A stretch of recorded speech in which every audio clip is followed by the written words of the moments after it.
Of Assets and Arbitrage. This is our 200th episode, 200, number 200. So we had a big to do plan for our 200th episode, but things. My beautiful wife fell ill, so we couldn't do what we wanted to do. We'll do it for 300. When we get to 300, we'll have a grand celebration. Okay, so this is 200, man. It's a monumental one. I got some good news for people out there, for our investors, and then I got some insight on some of the price action and the things that have been going on. So yep. First things first, we give an update on Erin. She is now home from the hospital and she's resting comfortably. And so that's all we can ask right now. I'm very, very happy to have her back at home. And being in the hospital, it's just, I don't know if you guys ever stayed in the hospital before, but you'd rather just be resting in your own bed, doing your own thing like that. So we got her back home. Everybody, she's hydrating. That's one of the most important things. She's hydrating and she's getting her rest. She's following doctor's orders. They have certain medications that she needs to be taking, but she is doing a lot better, guys. And for that, I am thankful, thankful, thankful, thankful. So today we're just gonna go over some news articles and chop it up, man. I found some very interesting articles this week. You guys may have come across them as well, but some of them I just like they make me laugh, and then others I just sometimes I can't understand what people are doing. But that's why we go over this stuff. All right, so let's see. We got a few people in the room. I was gonna wait till a few more people got in the room, and then we go into this. Um, lately, lately I've been getting a lot of Bitcoin news. So I think I don't know if you guys use Cointelegraph. I think it's a solid website. So I get a lot of info from Cointelegraph. Also, what is this one over here? Market Watch. Market Watch is a good one too. Get a lot of good information from Market Watch. So, so Market Watch is good. Cointelegraph. I get Forbes.com. So I'm using reputable sources to get this information, to source this information. And so I just want to let you guys know when you hear stuff, it's coming from reputable places. It is not it's not hyperbole where you just because you get on some of these sites and these guys write these articles, man, and this stuff is just it's ridiculous. It is ridiculous to say the least. So let's see here. Do we got any chat? All right, so let's jump into this. We're gonna start with Bitcoin. We're gonna start with Bitcoin. Let me get my notebook here.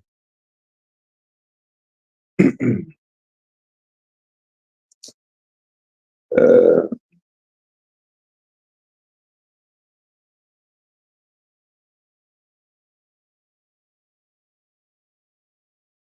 okay, this is from Cointelegraph. Cointelegraph, like I said, I think it's a reputable website. So let me grab that article right. Um,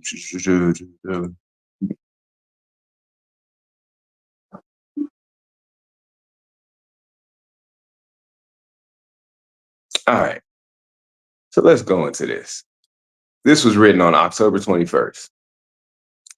It says governments must tax or ban Bitcoin to maintain deficits. This is what the Minneapolis Fed said. So I'm reading a little bit the pertinent parts of the article.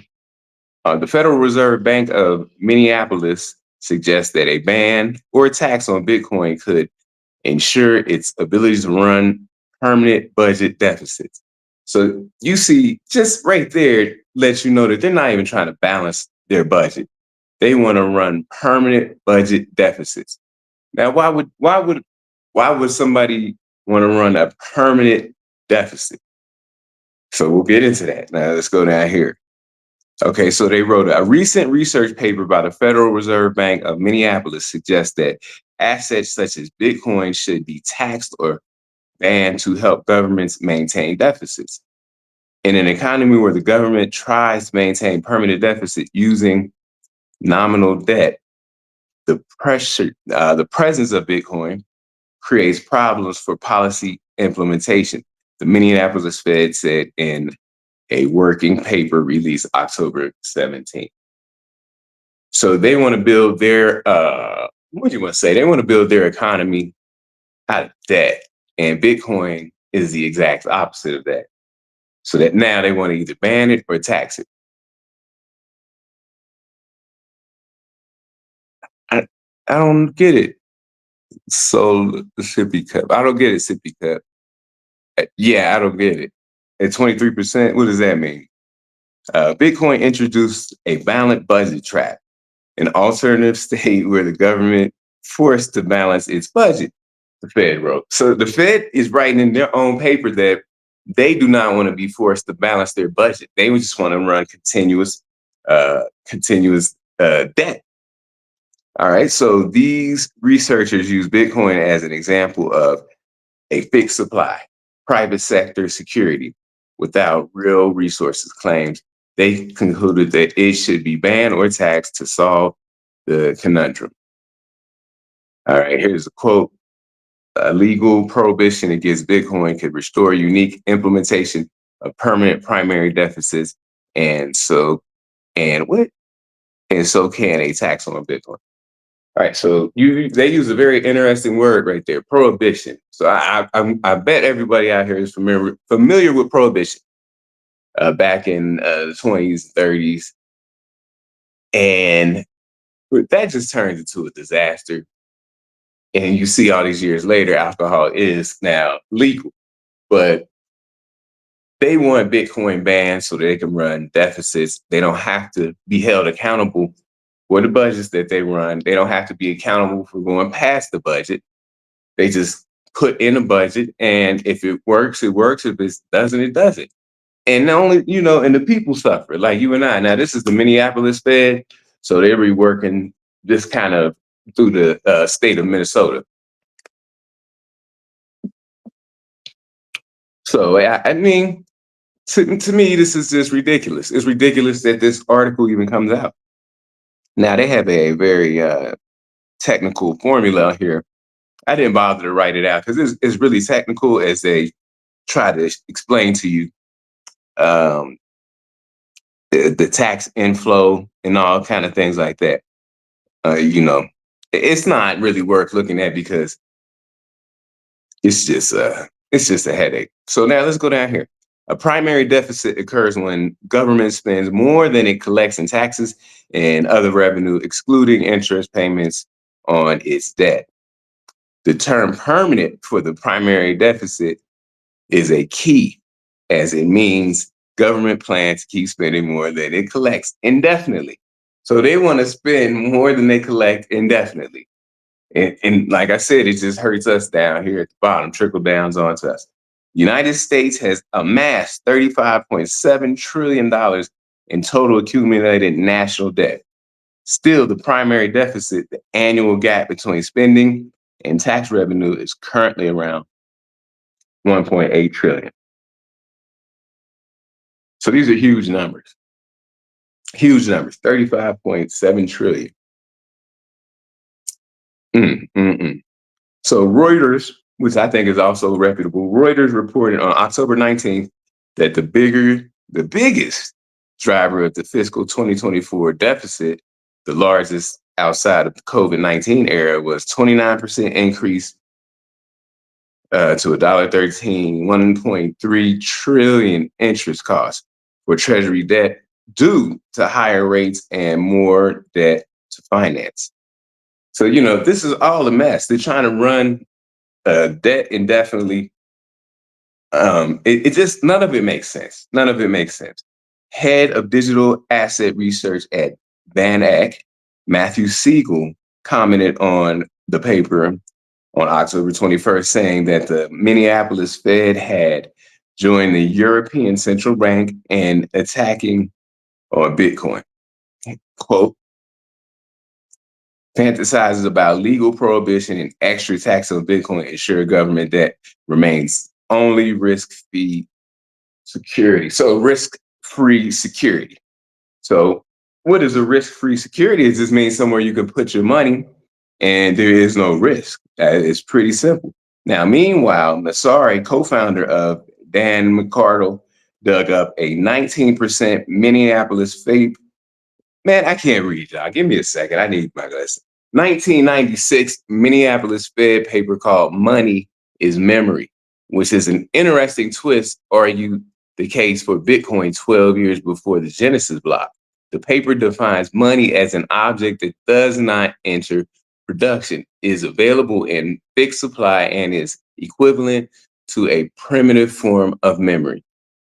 So they're contradicting themselves. So that paper was written in 1996. And what is that, 20, 30, 24, 28 years ago. And this is what the Minneapolis Fed would like to do. And now here we go. Bitcoin hating the ECB isn't doing much to stop scammers. On October 12th, the ECB, European Central Bank, released a paper claiming that older Bitcoin holders are profiting at the expense of new holders. It argued that the asset should be regulated to prevent the price from rising or banned outright. So if you got in the game early, then you're an older Bitcoin holder. And they're saying that the effect on the new holder. So if you averaged in and say 10,000, you're in the money, as they would say. Now, somebody who could just came and bought at 65,000, yeah, they are. They're in the money, but it is very close. It's a close margin. The ECB senior management advisor, Jurgen Schaaf, joined the argument against Bitcoin in a post on X, Twitter, on October 20th. And I quote, non-holders should recognize that Bitcoin's rise is fueled by wealth redistribution at the expense, he said, before adding, there are compelling reasons to advocate for police policies that curb Bitcoin's growth or even eliminate it altogether. So that's about the most important things that are going to come out of that article. All right, so you got people in the Fed talking about banning Bitcoin or at least taxing it. And when they say tax it, they're going to tax the hell out of it if they get their way.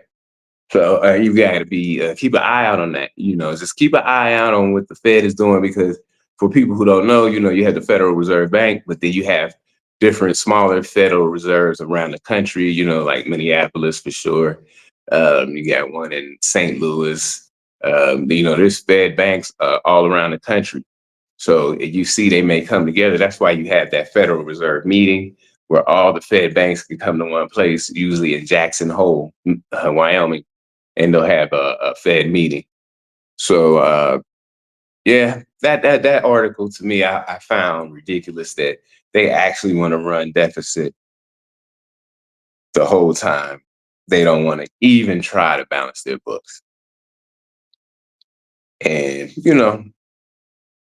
it is it's not a good practice, right? You at home, myself, we can't just spend. We can't do deficit spending.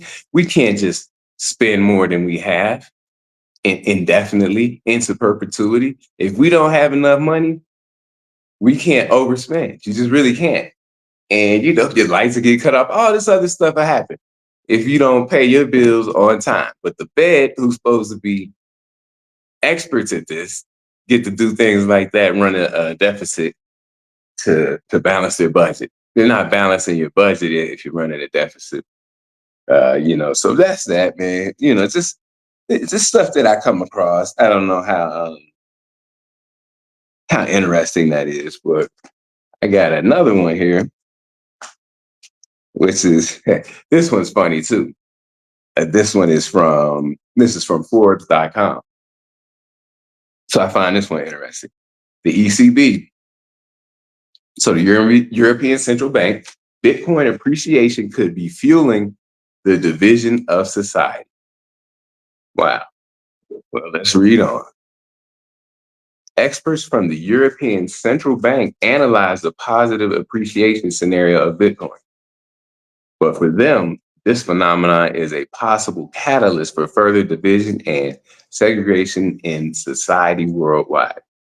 According to a paper published on October 12th by the ECB experts, Bitcoin's price appreciation could be fueling the division of society.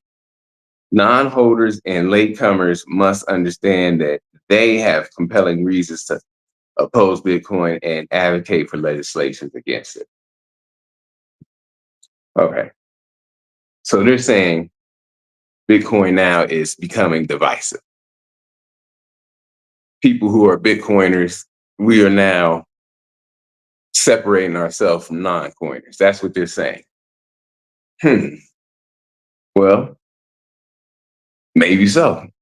Maybe so. I can't, uh, I don't know about that. I do know that in the Bitcoin community that we've been seeing, I do notice that Bitcoin people are communicating with other Bitcoin people.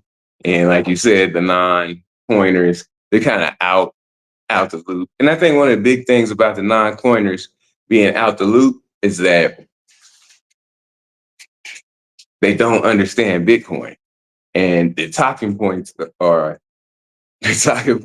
always ridiculous.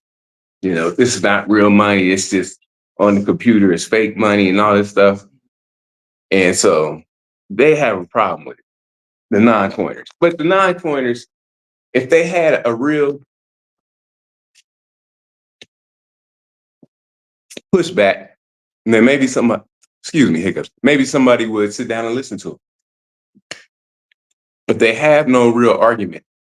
So it could be. It could be. Let me read a little bit further down. All right. And so Bitcoin advocate. All right. So the paper titled Distributional Consequences of Bitcoin, co-authored by Ulrich Bensdale and Jürgen Schaaf. Examines the significant appreciation of Bitcoin during its 15 years of history, from zero to over 65,000. It's a lot, but the argument is that early adopters have been enriching themselves, even though Satoshi Nakamoto invention did not fulfill its original promise, focusing on its transition from a ideals payment system to a speculative investment asset. Right. So, but there's time. There's always time. I have another article about Bitcoin being on the payment rails. So let's break this down.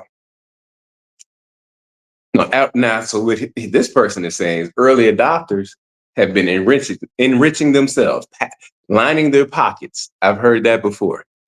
So you can't get mad at the people who understood it early on and were willing to take the risk and jump into it. You know, those people, and I was one of those people who was worried about it. You know, like we used to call it cowboy days. And, you know, I was worried about sticking a whole bunch of money in there. So I just did a little bit. You know how they say don't ever invest more than you're willing to lose. So I just put a little something in there, early adoption. And yes, fortunate enough, it blew up. Now these Johnny come latelys are upset that they didn't get on the train early. And they think it's dividing society globally, not even just in the United States. They're saying globally, this is a division in society. The authors investigate the long-term economic and social consequences of a hypothetical scenario where Bitcoin's price rises continually. They argue that such a scenario, despite appearing benign or promising to investors, poses significant risk to the wealth distribution. Man, economic stability and social cohesion. If the price of Bitcoin rises for good, the existence of Bitcoin impoverishes both non-holders and latecomers, the paper states. So that's what the paper is talking about. Now, everybody's writing a paper right now. Now, Bensdale and Schaaf, the two gentlemen I mentioned earlier, argued that Bitcoin's impact should not be viewed as merely a speculative bubble, but as a mechanism that actively impoverishes non-holders and latecomers, undermining social cohesion and potentially threatening democracy. In this scenario, they have advocate for policymakers and regulators to consider these distributional effects and to implement legislation that could curb Bitcoin's negative social impact. So when we first get in this thing, we like to tell everybody that we can find about Bitcoin, right? You say, hey, man, you should check this out, this, that, and the third. We screamed it from the rooftops. And what we noticed is that people aren't listening. So then the Bitcoin community, in my opinion, kind of circled its wagons and just started talking to each other. Why sit here and talk to this man? He don't even believe it. He don't understand it. He don't understand what you're saying. And the Bitcoin community has just been talking amongst each other. You watch these podcasts, they're talking amongst each other. And that is a big deal because you can't blame Bitcoiners for holding Bitcoin and the people who didn't understand it and who don't understand what fiat money is. They don't understand real money. They get left behind.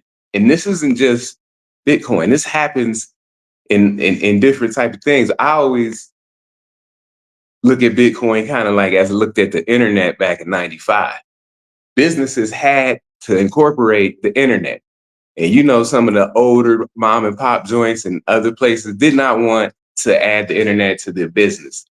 But you have to have what would you call it, a menu online. You have to be able to do certain things. You should be able to pay your water bill online, electricity bill online. This stuff that a lot of people held out on. And if you didn't get with it, you know, you will be, your business will be out of here. You have to come to the digital era. So Bitcoin, I say, is something that somebody like Michael Saylor, who is a rocket scientist who graduated from MIT, he's screaming from the rooftop, buy Bitcoin, make it part of your treasury reserve assets. He is screaming this. So everybody is telling you to do it. You see Larry Fink, BlackRock CEO, the largest investment firm in the world, is saying, buy Bitcoin, buy Bitcoin. And everybody's telling you to do it. So the people who missed out on it, can we really feel sorry for them? I mean, do we? I don't know. I don't know. I don't want to see anyone impoverished. That's why I tell people about this thing called Bitcoin. But if they're not willing to take the information, it's only so much you can do for them. And so if it turns out that they will actually become impoverished, I bet all of them, close to all of them, will have said, yeah, I've heard of Bitcoin. People tried to talk to me about it, but I just didn't believe in it. So there's things like that.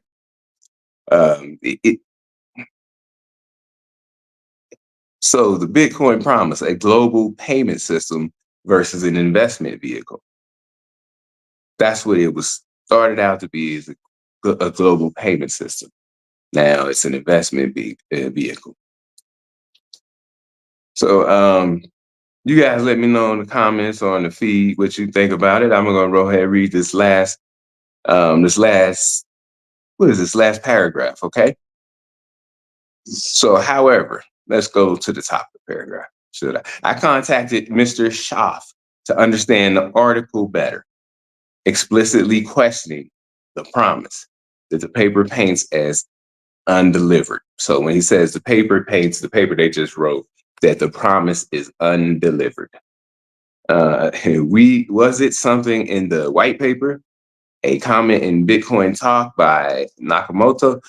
When we speak of promise, we have the implicit idea in mind to overcome the existing financial and payment system.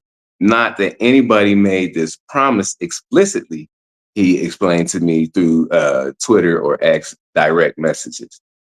However, the narrative about Bitcoin being exclusively a payment network has changed, and Satoshi never claimed that it was its sole goal.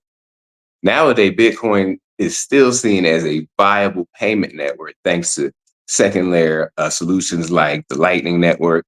But new critical players like MicroStrategy or BlackRock Michael Saylor and Larry Fink are the CEOs of those two companies. Investors side of it. So, I mean, it can be an investment and it can also be a payment rail. So I don't know why it can't be. Why does it have to be one or the other? It could be both.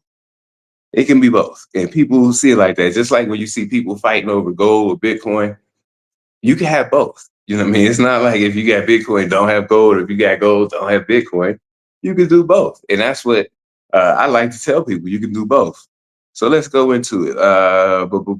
And then there's countries like El Salvador where Bitcoin is legal tender.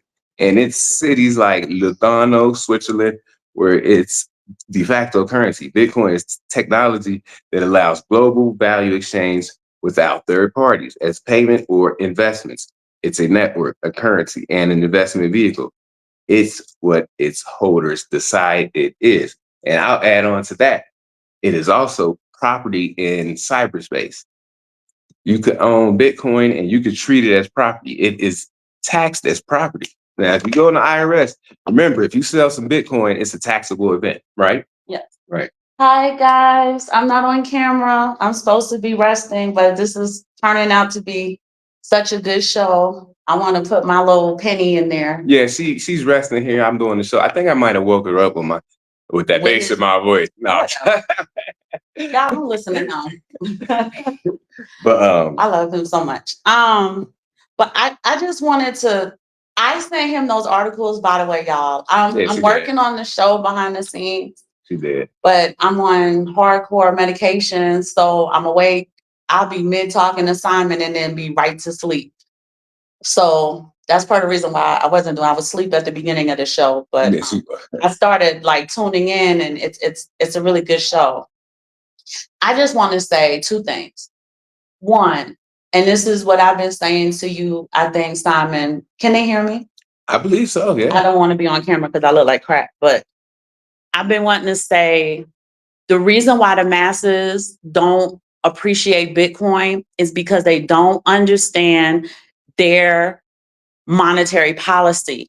They don't have even the most basic fundamental understanding on how money is made, what the Fed's position is in our monetary policy. And you know how we know this, y'all? Not because they say, tell me what is Bitcoin, but you guys are watching the presidential election.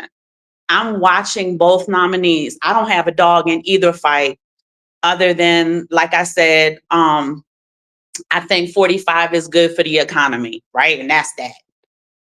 That's my only position when it comes to that.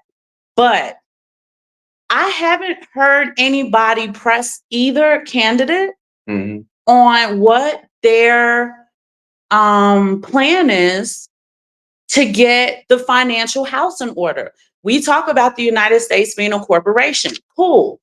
When you are going up for election as the United States president, you are not only the free leader of the world, but you are the CEO of the company, which is the corporation of the United States. Mm-hmm. If you were applying for a CEO position, the first thing that the board wants to know, that the shareholders want to know, is what is going to be your fiscal policy for this corporation? How are you going to turn this around? Mm-hmm. How are you going to make us more profitable than the last CEO? Mm.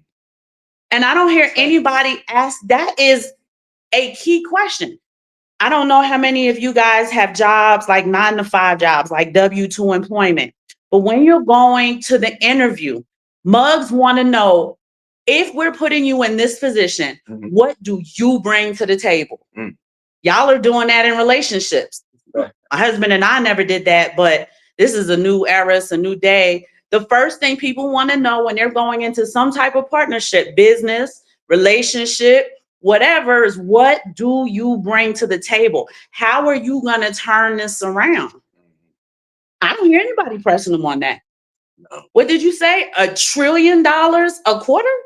Yeah, every 90 days, they make that. They go in debt $100,000 every second, more than that. And I've shown you the U.S. debt clock. Pull that up and to see how fast you can't even, like, your mind can't even move that fast. And we have electric different electric processes that happen in our brain, and that's happening faster than what's happening in our brain. Mm. So there's that one. Two, if you understood the difference between fiat currency Yes. and something that stores purchasing power, the American people wouldn't be, and they're not divided because your Bitcoin community is a small subset community. Mhm. BlackRock owns most of it, and Michael Saylor owns the other part of it. And then we have like this little teeny tiny third part. Did you tell me that it's already, how much is left? 2 million? Yeah, they say 19,000 coins have already been Million? mined. 19 million, sorry, have already been mined. And there's no really definitive number of how many have been lost. Early days, people were losing their wallets, on laptops and stuff like that. So we don't know how much has been lost. The numbers say that just the 2140 is when they think the last coin will be mined, the year 2140. And so, that's why you grab it for your generations, because we won't be here in 2140. So imagine you had generations, right? You had grandkids, great grandkids, so on and so on. Mm-hmm. Understand that you have the opportunity to buy Bitcoin now, because at some point your lineage won't have an opportunity to buy it, or they can buy it from other people. That's what's going to happen. Now, if you want some Bitcoin, you have to go purchase it from somebody who has Bitcoin, and then they can run the price up on you. So you have to understand you have an opportunity of a lifetime to accumulate, amass Bitcoin, and leave it for your family for generations to come. Now, I would like to tell an interesting story.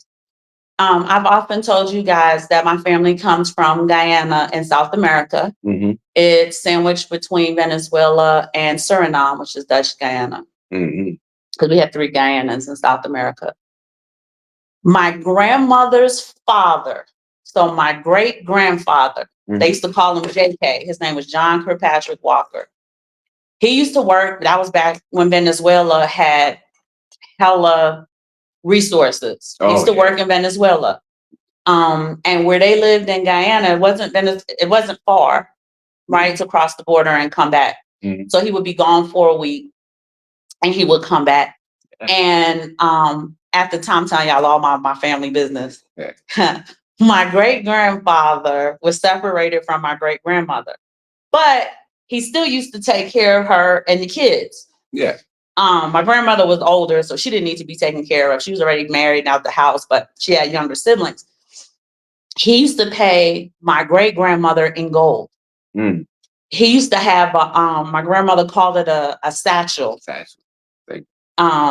think it was made of burlap, but he used to have a satchel, and the satchel used to have, if I can remember what my grandmother said, had 4 coins in it, because I don't think she knew to call it like a troy ounce. Nah, okay. Right? 4 gold coins, and it's probably 4 ounces back then. Mm-hmm. And I mean, he was paid. I don't know what he did over there. I think he did something kind of like dangerous, not like the Panama Canal, but something dangerous like that. So and he was an engineer. Mm-hmm. I don't know if I ever told you that. Mm-hmm. JK was an engineer. He was also psychic. But he used to pay every single week. Friday come, JK would come knock on the door. My great grandmother was mad at him because he had a pretty little thing family over in Venezuela, right? And she wouldn't answer the door, but he would leave the satchel in front of the door. Mm-hmm. She was so tight with him that she would take the satchel and throw it in the corner. And there was a corner that just had a whole bunch of satchels with a whole bunch of gold. And I asked my grandmother, what happened to the satchels with the gold? And she said, I have no idea. She said every now and then, like if I was like, if I needed some money or whatever, I would go, because she didn't get along with her. Her mom been through a lot, so life had embittered her. Let's leave it at that. Yeah. But, she'd be like, take what you want. Go take what you want. And my grandmother would go grab some satchels and be good. And be good, right? No, my grandmother, she's a righteous woman. That's a woman who taught me, you take what you need and you go, right? But the point of the matter is, he got paid in literal gold. Mm-hmm. And that was back when Guyana was colonial Guyana, mm-hmm. right? British Guyana. So they used to get paid in Guyana in silver because it was the British. Yes. A pound, a sterling. Makes sense. So on and so forth. But in Venezuela, which is hard to believe in 2024, they were getting paid. It's like you work in New York and you work in Mississippi. Mm-hmm. The payment difference. They were getting paid in solid gold coins. And all of the coins, this is the other thing my grandmother used to tell me. She said whenever she would go on the satchel, all of the coins would be bent.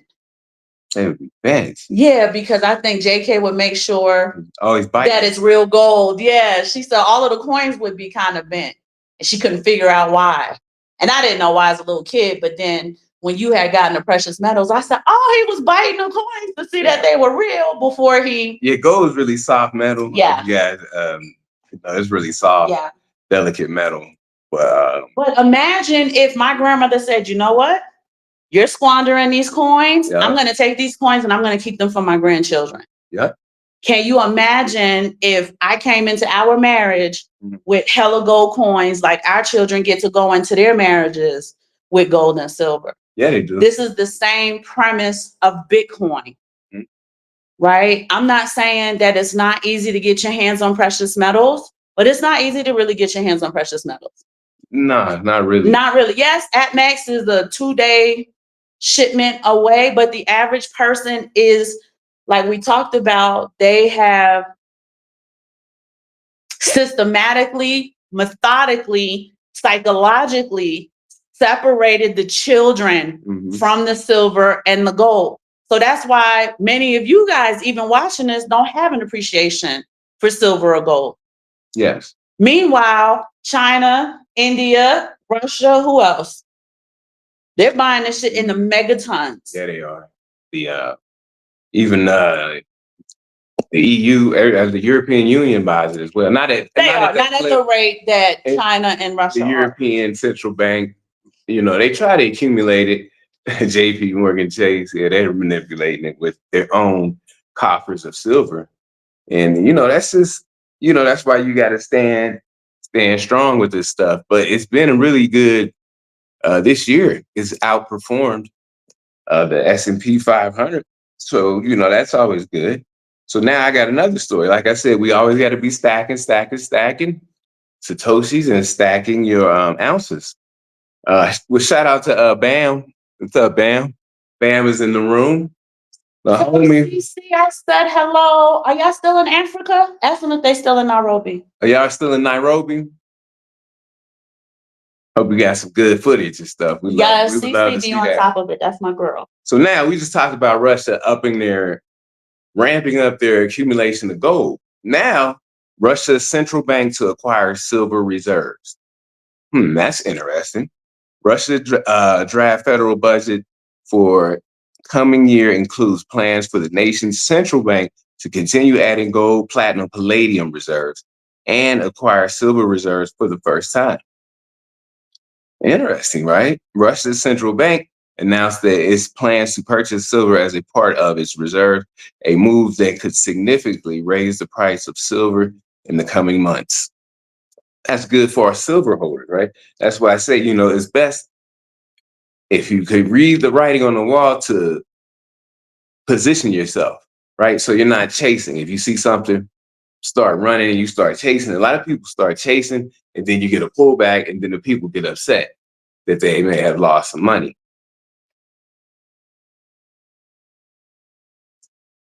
Sorry, y'all, man, I've been thirsty this morning. And so being positioned is a great thing. So now you're positioned, you're just sitting with your gold and silver, and you see Russia doing these things, and they're just pushing up the value. And all I can say is thank you, Russia. I mean, I'm not a communist, but you better watch that. They won't come get you. Okay, for the last 20 years until recently, the only precious metal central banks held in their reserves was gold. Global central banks in total have been strong net buyers of physical gold for the past several years. As one example, Poland's central bank gold reserve now exceeds those held by Great Britain. And Great Britain used to always have gold and silver. And so Russia's central bank also started adding platinum and palladium to its reserves. This is sensible as the nation is among the world's largest producers of both metals, right? It's in your backyard. So you might as well add it to your reserves. And so Russia's making moves out here. They're making moves, and people need to keep an eye on Russia and the moves they're making. 2 weeks ago, Russia's Interfax reported that Russia's draft federal budget for the coming year includes plans for the state fund, the nation's central bank, to continue adding gold, platinum, palladium reserves.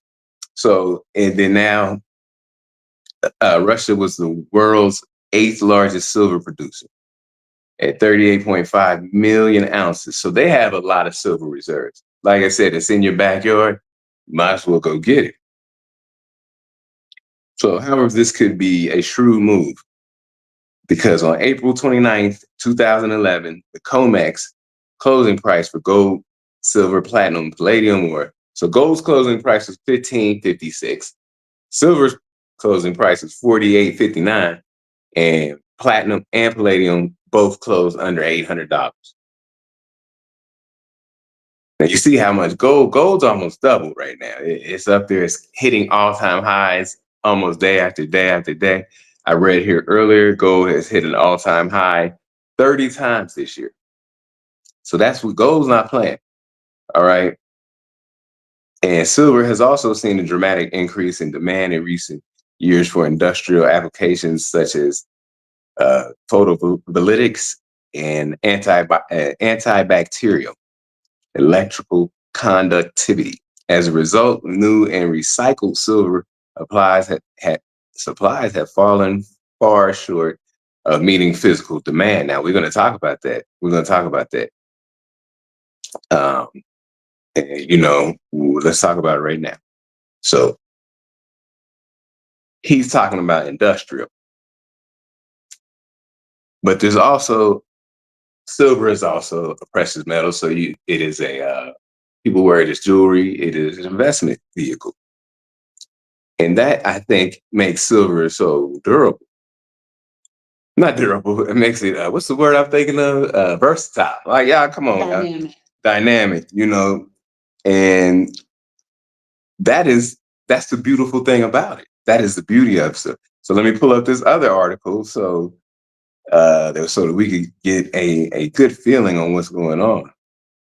Because I told you about this, but the article came back up and I figured it's worth reading again. So this is from Business Innovation, the Jerusalem Post. So I get a lot of articles from the Jerusalem Post. I don't know what's up with that. They just send me articles. So the title of the Jerusalem Post article: the military's hidden demand for silver could be far greater than we realize, with significant implications for global prices and supply chains. Could silver be the next big commodity squeeze? And that's what we've been telling you about. The industrial part and use of silver is what's really going to squeeze the price high. And that's good. That's good if you're positioned. Now, while silver's role in consumer electronics and renewable energy is well known, a lesser discussed aspect of its industrial demand lies within the secretive realms of the military and aerospace technology. So you see those two things, and you're like, oh, they need silver for that. Recent analysts suggest that military usage of silver may be substantially greater than any other industry category, including electronics, solar panels, and investment demand combined. So all those things combined still don't even reach or touch what the military is using. Hey man, that's crazy. This information brought to light by silver market experts raises significant questions about transparency of silver demand data and potential impact on future silver prices. All right, so the word I picked up on there is transparency. And it's always, when you're dealing with silver, there is no transparency, right? JP Morgan Chase, we don't really know what they got. They got fined. They were forced to sell some of their silver because they just had too much. Things like this. You got Russia about to accumulate silver. Are they going to tell you exactly how much? Who knows?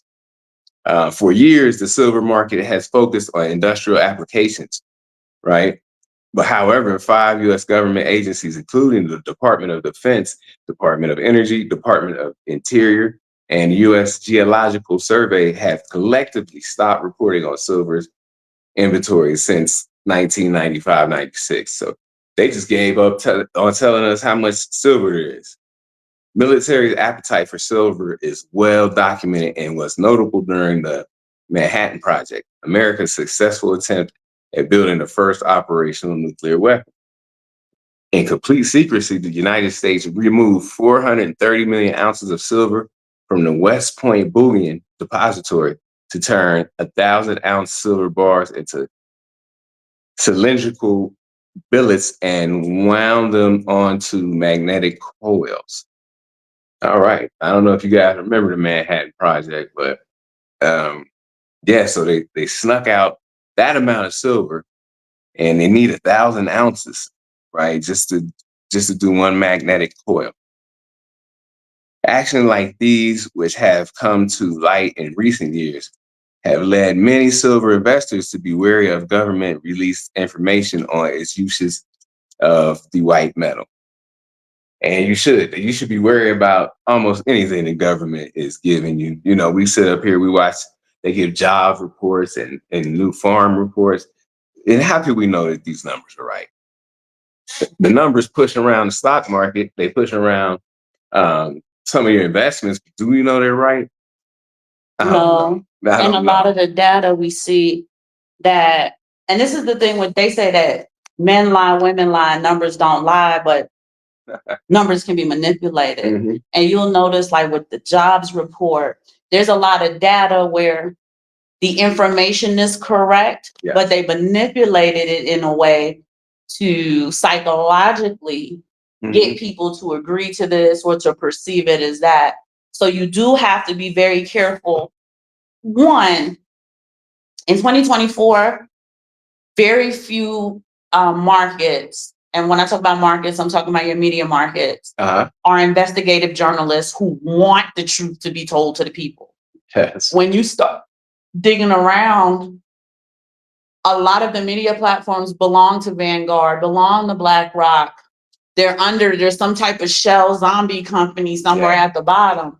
So while Forbes and Wall Street Journal and all of those other things are reputable, quote unquote, you also have to remember that they do have shareholders. Yes. So they report what they're allowed to report. Mhm. And it's not always true. Yeah. And so here are some of the military applications of silver. Often underreported or omitted from official data include, so they're using silver in rockets and missiles, bombs and shells. They're using it in fighter jets, satellites, tanks and submarines, torpedoes, night vision goggles, communication devices, radar systems, space technology, and nuclear technology. They need silver for all that, and they don't report it. And they don't know, so we don't really know what's out here sometimes. The hidden military demand for silver could potentially outpace industrial applications as we progress through time and technology advances. And that's, you know, that's we've been saying that for a while. Andy Schechtman said it may be the first element struck from the periodic table. It will be. And so I can't really see why not. And we, you know, last show we went over this, but I'll just mention it again. Why is silver not on the critical, what was that called? The critical, let me pull that joint up because I had that article for a while. Why is silver missing from the US critical materials list? Right? Why is it? Why is silver not on there? And that's a good question. And they had every other metal on their head, but silver and gold weren't on there. So let me see. This is what the military uses silver for a variety of reasons. So one of it is conductivity. Silver is an excellent conductor of electricity, making it ideal use for electrical components such as wires, switches, and connectors. This is particularly important in military applications where reliability and performance are critical. What's up, Bam? What's up, Cryptonomics? Shiny goo. Uh-oh. Let's go. It's also its antimicrobial properties.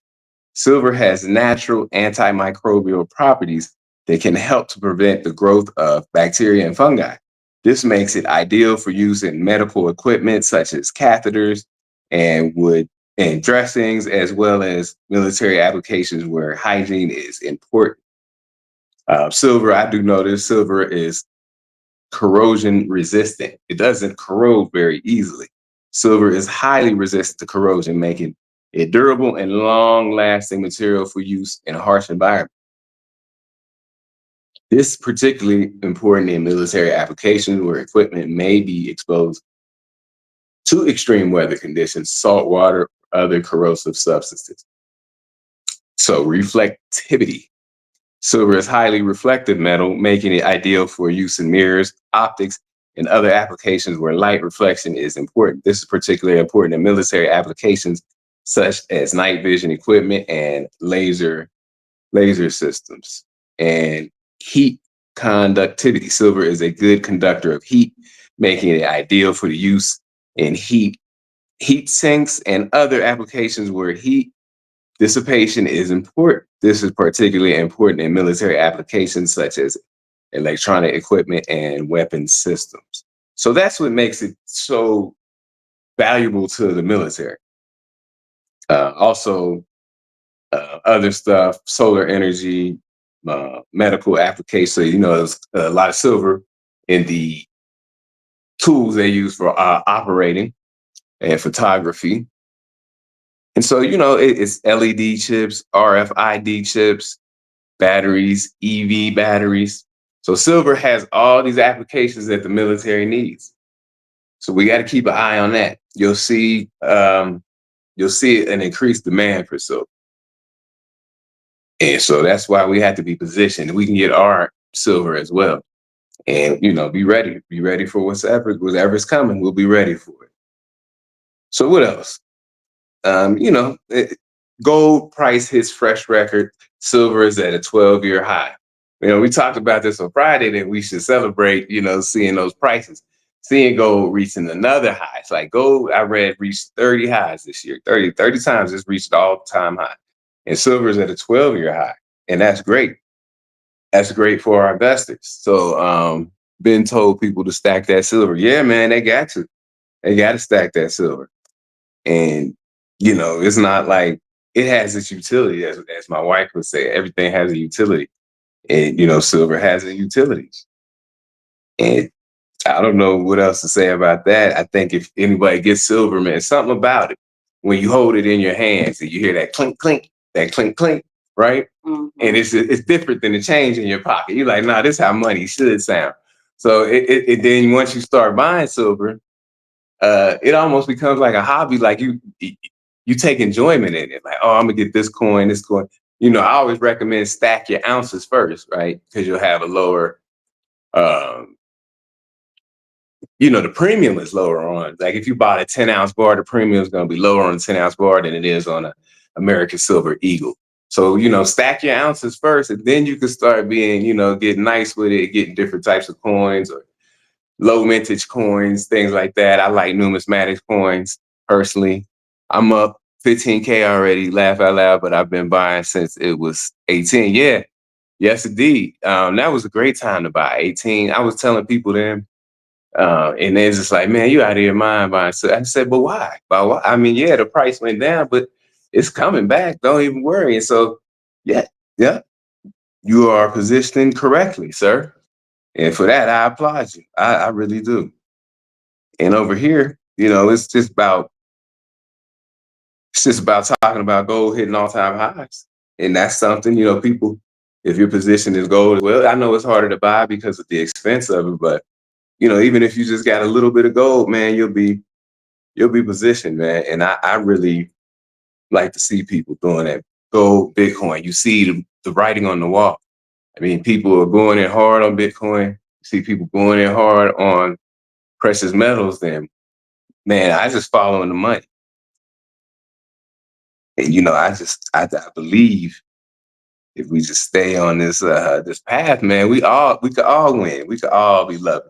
But I will have to say this. I have grown an attachment to my silver, which probably is a bad thing. Like if it was ever came time for me to sell some silver, it would hurt me. I'm attached to my silver. I got really nice coins and stuff like that. I don't want to sell them, but I do have my free poured bars that you don't mind selling those. But yeah, I'm attached to my silver. It's kind of weird, but sometimes I get it out and play with it, and I stack my silver up, let the kids play with it, and see what it's like. Well, really, just my youngest. He likes to play with it and clink them together, man. Just so he has in his mind what it's like to have silver in the house, what it's like to touch it. You can feel the weight of it. It feels like what money should feel like. All right. So what other stuff do we have to talk about? I kept that article. It was kind of funny, but I don't know if I'm gonna get to it. Um,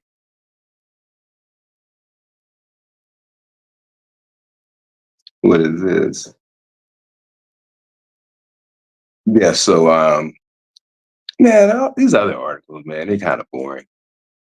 And but yeah, these two things, man, the precious metals and Bitcoin, that's where it's at. That's where it's at. And I love to see people, getting into it. And I love to see once you start getting silver and you start getting a little stack going, you're gonna, it makes you feel a certain way. You're like, oh, I gotta get more. I gotta get more. For example, the PGCS boxes, if I said that right, PGCS, yeah. The boxes, they come with, it's a box and it has 20 slots. And you're supposed to order numismatic coins and you fill up the box. And so once you get it, you got like 6, 7 coins in there and the box doesn't look filled up. And you're like, nah, I got to fill the box up.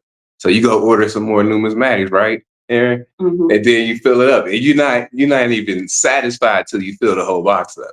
And it's like lighting a fire under your own ass. Like, I gotta fill out this box.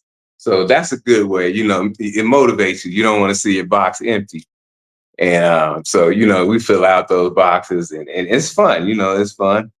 Kids like it. I let the kids pick out their little silver.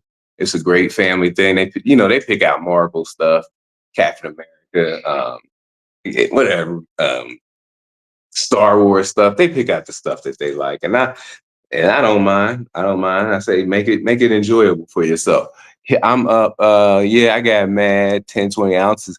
Yeah, kilo bars. I love those kilo bars, man. And kilo bars have really, really low premium. The only problem that I had seen about kilo bars, or I've heard about kilo bars, is the visibility of it. Right. So if you take a kilo bar, you want to sell it. It's like if you went to a local coin dealer, he might not buy the whole kilo. Right.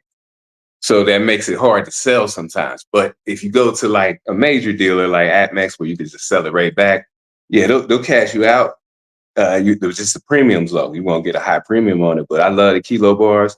I love the 100-ounce bars, man. Those, is that the same? No, that's not the same, right? Yes, it might be. Because mine says 100-ounce, and then the other one just says kilogram. Oh yeah. Yeah, I don't know. They say different things. I have to go check on that. It depends on the minting company. Yeah, I got those from AtMex. They had their own kilogram bars. And one of the things though, in with this, I think is one of the most important things is that we pass this information on to the new generation. Okay, and that is what my idea is to do. Right, I got it, I understand, but we want to pass it on. I want my sons to understand it, understand the value of it. We want to we want to reconnect our generation with true money, with sound money, with money. Yeah. Right. And we want them to be able to distinguish the difference between money and fiat currency. And one of the roles we have in our conscientious parenting is education. It's too many parents, and I ain't about to get on the parents right now, but it's too many parents that send their kids to school and it's the school's responsibility to teach them. Yeah, that's right. In the day and the age where nobody cares about anybody, it says in the end, the hearts of men will wax cold. That teacher don't care about your son. Yeah, and that's or your daughter, right? We have sons, so I'm used to using the word son, but your son or your daughters. So it's important, one, we need to establish a growth mindset in our children. That's one. They need to, from the time they come out of my womb, understand that they are already established in wealth, so that they don't grow up with lack, scarcity mindset. Yeah, this is why we take the silver route. We sit them down Indian style or crisscross applesauce. I forgot we're not allowed to say that anymore. We sit them down crisscross applesauce. Yes, even the adult son, he still got to do that. And we dump all the silver out. And they start going through the numismatics. They need to know what a numismatist is. Yep. Right? And they need to understand that a numismatist is a third party. They're going to tell you the truth. This is the this or this is the that, right? This is the MS-70. They need to know the difference in the ratings. They need to understand the difference between 0.999 and 0.9999. Refined one more time. They need to understand the different companies and how they're minted and branded and distributed. They need to know an emergency first strike. They need to know when something is struck multiple times and it takes away a bit of the value from the coin. They need to understand that scarcity in this sense is what makes it valuable. This thing has been only 75 has been minted. It's important for us to order as many as possible. So this is the type of education that we as a community should be doing with our children. That's just silver. That's not even the amount of Bitcoin education, white paper, understanding what a white paper is and why it's important and why you should look for one. Yeah. And this is what we need to be doing with the children. Understanding the blockchain technology. What blockchain is, why it's important. If they don't understand the backdoor dealings of Jamie Dimon and JP Morgan Chase and such at Wells Fargo, they can't understand or value blockchain technology. They don't know what it means when they say, oh, a wallet just came active last night and liquidated 2.5 million. That doesn't mean anything to a child who hasn't been educated. If Satoshi's wallet ever moved, right, the world would get set on fire. But your average person would look at that news article and swipe right past it.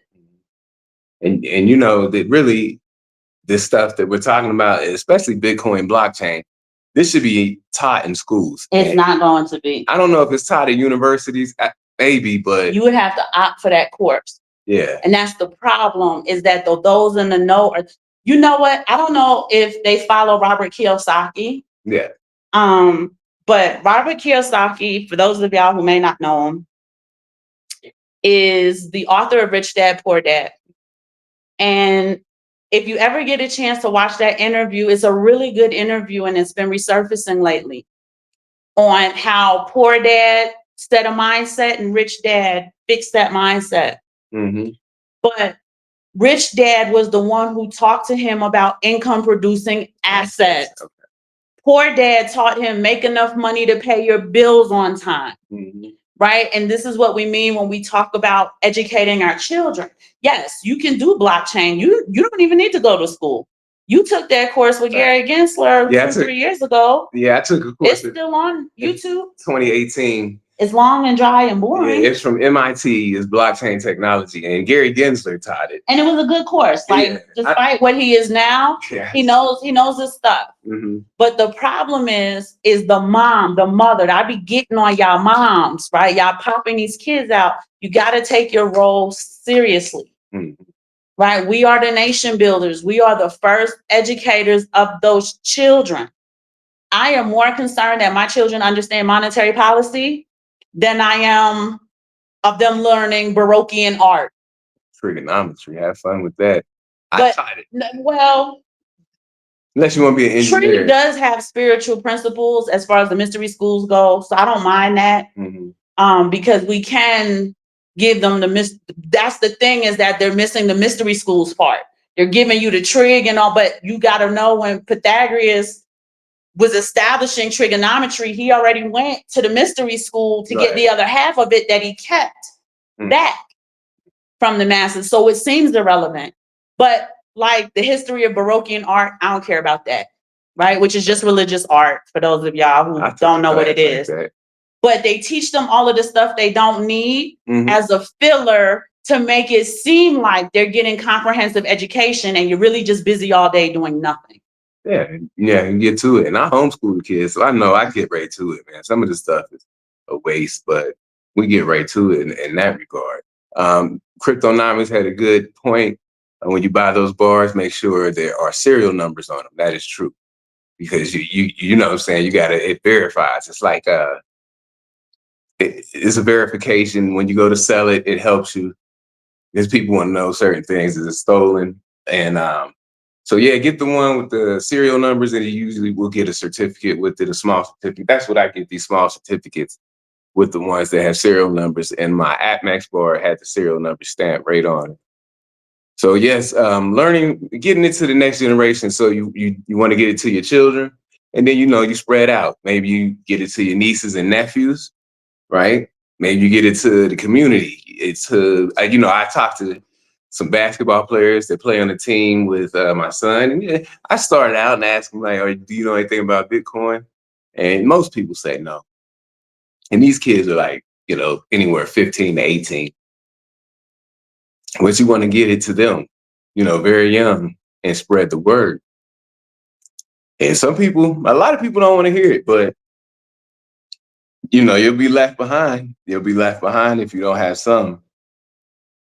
And we talked about last week, you're gonna have something. We talked about last week the unit, right? This basket of currencies, 60% basket of currencies, 40% gold. So now you see the BRICS nations are pegging their currencies to 40% gold. And remember, I said that the currency was renewable. No, you could turn the currency in at the Shanghai Gold Exchange. So it has to be redeemable at any time for gold. And you see with the moves they're making over there, they're putting pressure on the United States. The United States is imploding from the inside, but it also has outside pressure. So it's coming at the United States in two ways. As she mentioned the presidential debates and the upcoming election. Understand before you could really do anything with Bitcoin adoption and things like that, the U.S. has to clean up their monetary policy. You can't just still be $35 trillion in debt and then trying to have some kind of monetary policy. You heard the Fed still wants to run on a deficit policy. You can't be doing those things if you're going to try to switch over to sound money. It's just, the two don't go together. You see what happened in El Salvador, right? And everybody knows this, he made Bitcoin legal tender because they do not have their own currency.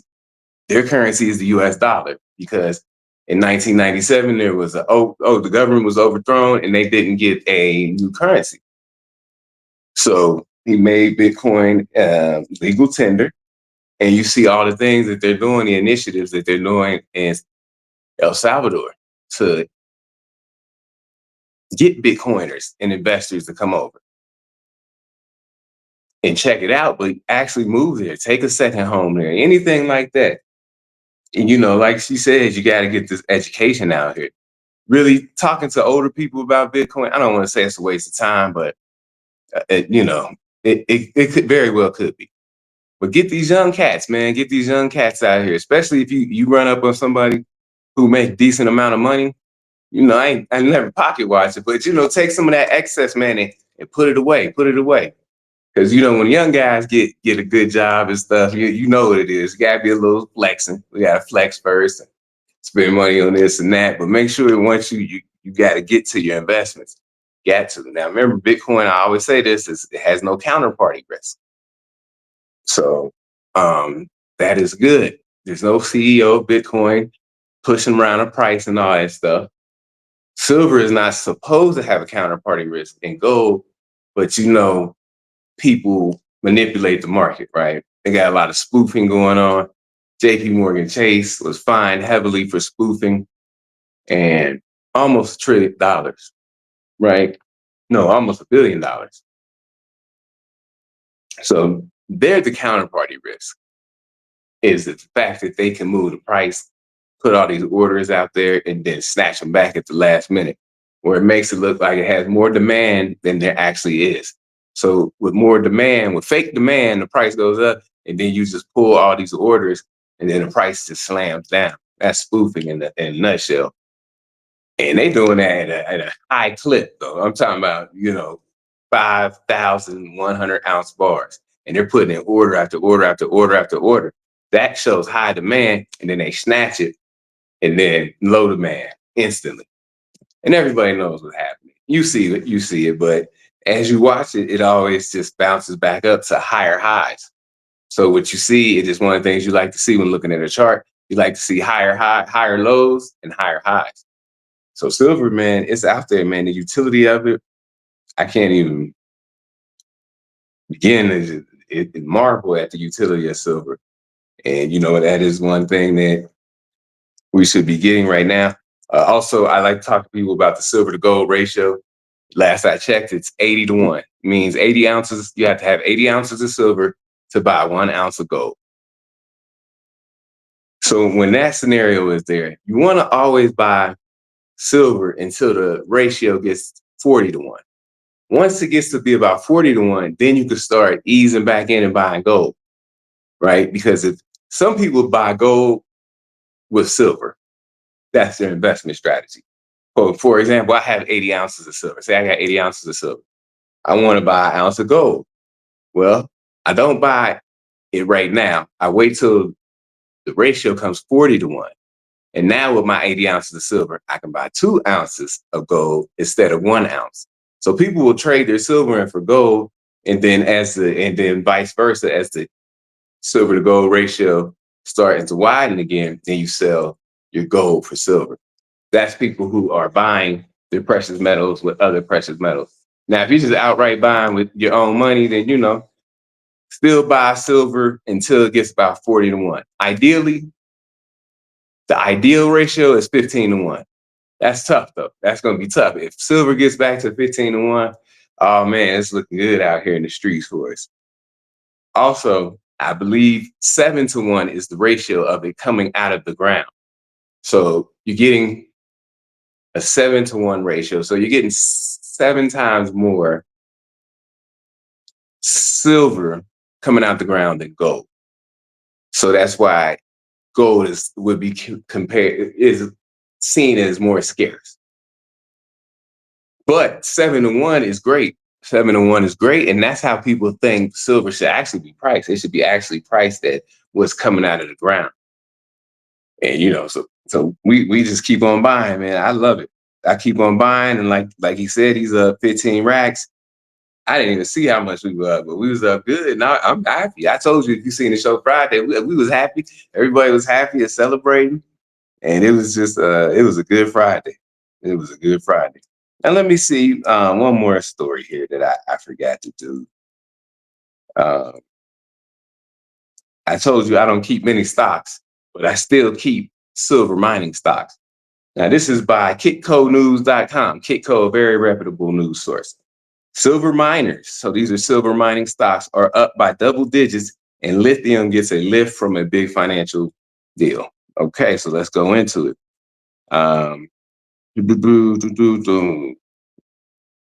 So they're up. All right. So financial markets ended the week on a strong footing as stocks, gold, and Bitcoin all trended higher, with the S&P besting its previous all-time high by a hair, while gold bulls stampeded their way above 2,700 for the first time in history. So for the first time in history, gold is over $2,700 per ounce. On Saturday, mining audience's manager, Michael McCrae, recorded Kitco Roundtable. Gold has room to run, according to Kitco's weekly gold survey. 94% of Main Street expects gold to go higher. 72% of Wall Street expected the same. The remainder in both expected gold to go sideways or lower. Silver added about $3 for the week to close above 33.7. Many silver miners, so this is silver miners I keep, Pan American Silver, First Majestic Silver, and Silver Crest are all up by double digits. And so you see that, that's a way to have silver, have exposure to silver without actually buying silver. You could just invest in the silver miners. And so they were up strong, strong on Friday. And that's good to see. That's good to see because we've had some issues with the mining in the last 6 months, I think. 6 to 9 months, there's been issues about mining, stuff coming out of the ground, them stopping mining for environmental reasons and health reasons. And so the demand is really, really high for silver right now. And that's just something that we should be happy about as we continue to accumulate. And I think that that's all the articles today, man. It's not really much, just some good old, just some good old news that I found, and we could talk about it. Really, came here 200th episode. Sorry, it wasn't a big party like I wanted it to be, but it's an accomplishment. It's one of the things I had on my goal list for the year, so I could check that off as accomplished and accomplished very early. So I'm happy about that. One of my biggest concerns was not the actual 200 shows, but the fact of coming up with shows content for another 100 shows, right? Mhm. Coming up with content sometimes can get serious, but it's been content all year long. Even though some of it's redundant, the bricks, I got to tell you about bricks. Every move bricks makes, we need to know about it. And, and also people, I want people to get out here and start exploring other nation states. Just take a business trip. You pick a place, take a business trip for about a week. See how things go, see how things roll and flow, and then see if that's a place where you can plant a flag. Because I'll tell you, planting flags is not easy. And, once it's done, it's done, but when I think back on what had to be done and trips, and trying to open bank accounts and, fight through language barriers and all that kind of stuff, it was really a hard process. But once you get it done and the flags are planted, you feel good and you feel like, ooh, that was really worth it. So take these business trips. We've been on vacation, going on vacation our whole adult lives. Let's switch it up. Let's take a business trip to somewhere. Ask questions, ask questions to the people that matter. Ask simple questions. Go to a bank and ask questions. There's local coin dealers, ask questions. Just get familiar with the place that you're in. You see in Central America, they got these different places, Bitcoin Beach in El Salvador, Bitcoin Jungle in Costa Rica, Bitcoin Valley, and Bitcoin Valley, I think, is in Honduras. So, they got enticing things that bring you there. So use that as your leverage. Hey, if you're a Bitcoiner here, they come rolling out the red carpet for you. See what they can do. They want to custody your Bitcoin. That's what they want to do. Never let that happen, though. But they got a lot of stuff going on, and it's just get out there and take a business trip. We took a great business trip to El Salvador. We liked what we saw. To me, it's a little hot, but I can live with that. I can live with that. And even Mexico they're not Bitcoin friendly, but they're working on it. They're working on it. You get a great cost of living here, but it's not Bitcoin friendly. But you can plant a different flag in Mexico, right? It doesn't have to be your investment or your Bitcoin or starting a bank account. There's condos for sale all over Mexico City. For sale all over Mexico City, and they don't cost that much. And you can buy a condo, you can live there, you can rent it out, you can do a whole bunch of things here in Mexico. So always keep that in mind. Keep that in mind as part of your life portfolio, investment strategy, and things like that. I didn't have too much else. There's just the articles, 200 episode. We're happy about that. And you guys got any questions or comments, man, let us know. You know where to email us at.